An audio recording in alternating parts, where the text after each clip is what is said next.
Estamos dispuestos a hablar de todo con paciencia, con mucha paciencia. En algunas cosas estaremos de acuerdo, en otras no.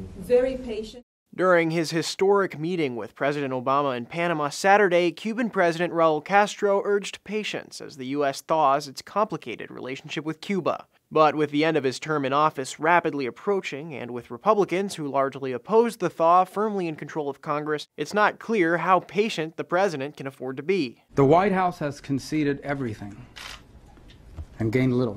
Republicans like Senators Marco Rubio and Ted Cruz, who both have Cuban ancestry, have spoken out against the president's actions so far. Cruz put out a statement following Saturday's meeting saying President Obama has shown he is willing to do what 9 previous presidents of both parties would not, cave to a communist dictator in our own hemisphere. But if you're thinking the president's plans, which would open up increased commerce with Cuba, might jive with staunch free market advocates in the party, you're right.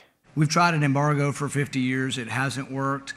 The reason I call it a form of isolationism is that if you apply the embargo for any of the other host of countries that have human rights abuses, that would be a policy of isolationism. Despite vocal opposition from the anti-Cuba crowd, 2 Republican senators co-sponsored a bill in January to lift travel restrictions on Americans looking to visit the island. To me, it's just been really an issue of freedom.